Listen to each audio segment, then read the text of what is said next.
दोस्तों, अगर आपको अमीर बनना है और फाइनेंशियली फ्री होना है और आप इसके लिए सिंपल और आसान तरीका खोज रहे हैं जहां आपको कम रिस्क में बहुत ज्यादा रिटर्न मिले तो वो है इंडेक्स फंड। इस वीडियो में मैं आपको जीरो लेवल से बताऊंगा कि इंडेक्स फंड क्या होता है, इंडेक्स फंड में पैसे इन्वेस्ट करने के फायदे और नुकसान की भी बात करेंगे। साथ ही मैं बताऊंगा कि कैसे आप बिना ज्यादा स्टॉक मार्केट के नॉलेज के सिर्फ 5,000 रुपए इन्वेस्ट करके अपने रिटायरमेंट से पहले 7 करोड़ की जमा राशि इकट्ठा कर लोगे। और वीडियो के लास्ट में मैं म्यूचुअल फंड और इंडेक्स फंड के बीच में कंपैरिजन करके दिखाऊंगा और यह प्रूव कर दूंगा कि लॉन्ग टर्म में इन्वेस्टिंग के लिए इंडेक्स फंड से ज्यादा अच्छा कोई इन्वेस्टमेंट नहीं है। अगर आप जॉब करते हो और आपके पास इतना टाइम नहीं है कि आप तगड़ी एनालिसिस और रिसर्च कर सको ताकि आप डायरेक्ट स्टॉक में इन्वेस्ट करो और आपको इसमें बहुत ज्यादा रिस्क भी लगता है और आपको स्टॉक मार्केट की कोई खास नॉलेज भी नहीं है, तो आप इंडेक्स फंड में अपने पैसे इन्वेस्ट कर सकते हो। इस वीडियो को मैंने 4 पार्ट में बांटा है। फर्स्ट पार्ट में हम जानेंगे इंडेक्स फंड क्या होता है। सेकेंड पार्ट में हम जानेंगे इंडेक्स फंड कैसे बेटर है किसी और इन्वेस्टमेंट से।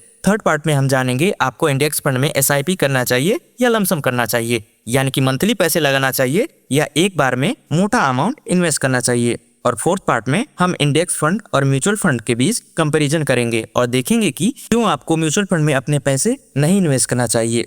तो चलिए वीडियो शुरू करते हैं। पार्ट 1, इंडेक्स फंड क्या होता है।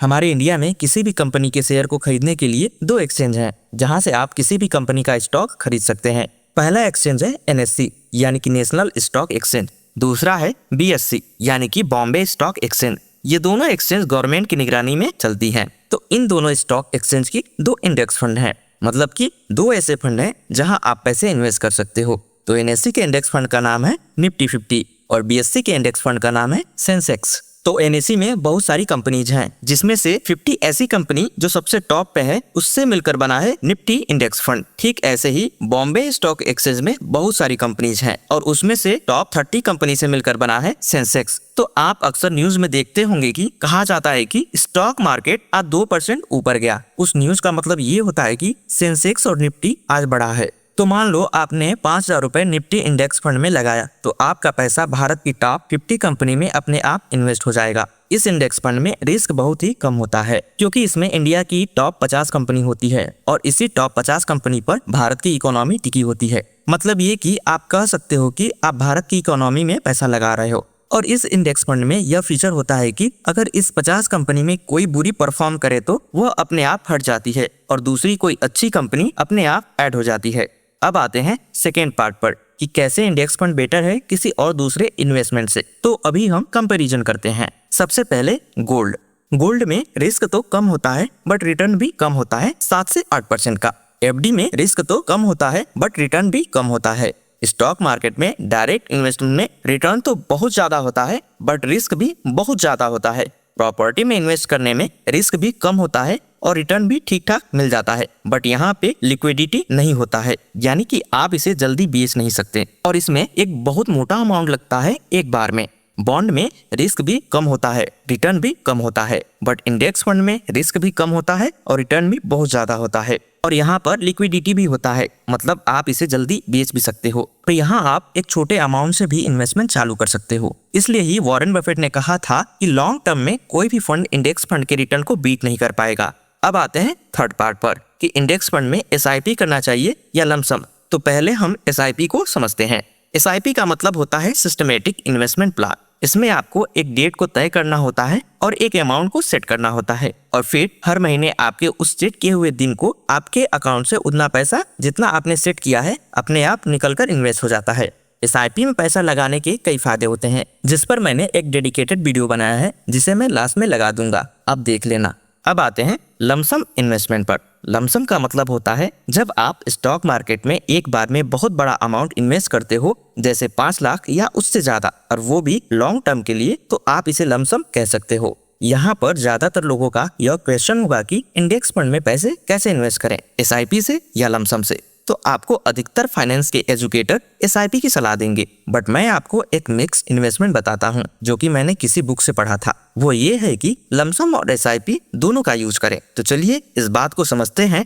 आपको एसआईपी करना चाहिए या लमसम, ये 2 चीज पर तय किया जाता है। मार्केट अभी ओवर वैल्यूड है या अंडर वैल्यूड, मतलब मार्केट अभी सस्ता है या मार्केट अभी महंगा है। इसे कैसे निकाला जाता है इस बात पर हम किसी दिन और बात करेंगे। अभी यह जान लो कि मार्केट ओवरवैल्यूड है, मतलब महंगा है। तो अभी आप SIP को शुरू करें इंडेक्स फंड में और अपने सैलरी का 10 से 15% जितना आपका मन करे, बस इससे कम मत करना। और साथ ही 5% अपने सैलरी का अलग से सेव करें और इसे किसी भी हालत में खर्च मत करना। और जब ये 5% एक बड़ा अमाउंट बन जाए, कम से कम 50,000, तो फिर आप वीकली स्टॉक मार्केट के किसी भी ब्रोकर को खोलकर या किसी भी न्यूज को देख लेना, जिसमें आपको मुश्किल से 8 से 9 मिनट लगेंगे और यह देख लेना कि इंडेक्स फंड ऊपर जा रहा है या नीचे जा रहा है। जब आप देखो कि इंडेक्स फंड लगातार 5-6 दिन से नीचे जा रहा है, लगभग 9 से 10% नीचे आ गया है या मार्केट क्रैश हो गया है, तो आप अपना सारा अमाउंट एक बार में इंडेक्स फंड में इन्वेस्ट कर देना। थोड़ा मोड़ा गिरने पर पैसे इन्वेस्ट मत करना।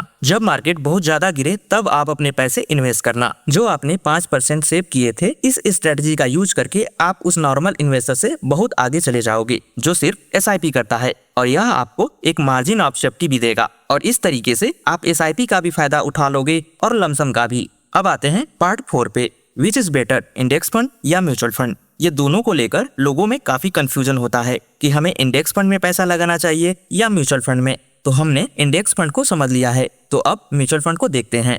म्यूचुअल फंड का दूसरा नाम है एक्टिवली मैनेज फंड। नाम से ही पता लग रहा है कि इसे एक्टिवली मैनेज किया जाता है।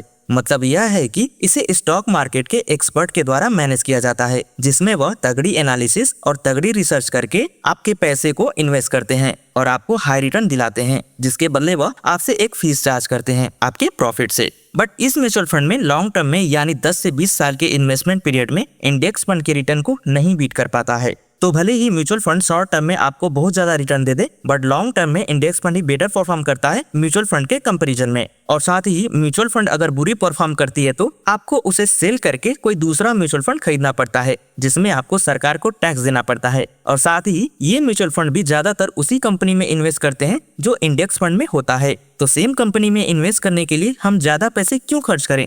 वॉरेन बफेट भी म्यूचुअल फंड के बारे में कहते हैं कि इंडेक्स फंड ही बेटर है म्यूचुअल फंड के कंपैरिजन में। तो अगर वॉरेन बफेट ने यह बात कहा है तो कुछ सोच समझ कर ही कहा होगा, और उनका एक्सपीरियंस भी हमसे बहुत ज्यादा है, तो हमें उनकी बात माननी चाहिए।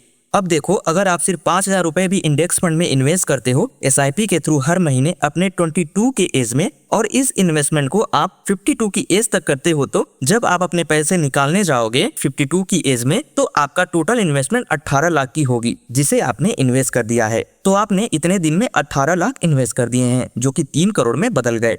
अब देखो, मैं आपको पावर ऑफ कंपाउंडिंग दिखाता हूँ। मान लो आप SIP को बंद कर देते हो पर अपना इन्वेस्टमेंट अमाउंट को बाहर नहीं निकालते, क्योंकि आपको कहीं और से पैसे आ रहे थे, तो आपको इसकी जरूरत नहीं पड़ती। तो यह अमाउंट आपके 70 की एज तक 40 करोड़ में ग्रो हो जाएगा। और मान लो कि आपके बेटे की कोई अच्छी खासी नौकरी लग गई, या आपकी कोई ऐसी प्रॉपर्टी है जिसके रेंट पर आप रिटायर्ड हो गए हो, और आप इस इन्वेस्टमेंट को ग्रो होने देते हो, तो 20 साल बाद यानी आपकी 90 की एज तक यह अमाउंट 600 करोड़ में बदल जाएगा। मैं यह मानता हूँ कि इस बीच में बहुत सारे मार्केट क्रैश आएंगे, बहुत बार आपका पैसा नीचे जाएगा, बट फिर भी कम से कम आप 400 करोड़ तो बना ही लोगे। मैंने ऐसे ही कंपाउंडिंग का पावर दिखाने के लिए आपको यह चीज बताया है। आप यह अमाउंट यूज नहीं कर पाओगे, क्योंकि हो सकता है कि आप अपने 70 के एज तक ही डेट कर जाओ, बट आपके बेटे को यह 400 करोड़ मिलेंगे। आपके बेटे को डिविडेंड इनकम इतना मिल जाएगा कि वह इस पर रिटायर हो जाएगा। इस 400 करोड़ की डिविडेंड इनकम भी 90 लाख से ऊपर ही होगी, और आपका इन्वेस्टमेंट भी बढ़ता रहेगा, और आपको बिना स्टॉक को बेचे 90 लाख रुपए हर महीने स्टॉक से मिलते रहेंगे। और जैसे जैसे महंगाई बढ़ेगी वैसे वैसे आपका डिविडेंड भी बढ़ता जाएगा। मैं मानता हूँ कि यह चीज इमेजिनरी है, क्योंकि इतने दिन तक कोई भी पेशेंस के साथ नहीं रह सकता, बट अगर कोई रहता है तो उसको इतना कुछ मिल सकता है पावर ऑफ कंपाउंडिंग से। इसी कंपाउंडिंग से रिलेटेड मैंने एक और वीडियो डाला है, अगर आप इंटरेस्टेड हो तो आप उसे देख सकते हो। मैं वीडियो को लास्ट में लगा दूंगा, आप देख लेना। आपको ये वीडियो कैसा लगा कमेंट करके जरूर बताएं, और चैनल को सब्सक्राइब करना बिल्कुल भी ना भूलें, क्योंकि हम ऐसे ही वैल्यूएबल वीडियो आपके लिए लाते रहेंगे। Thanks for watching.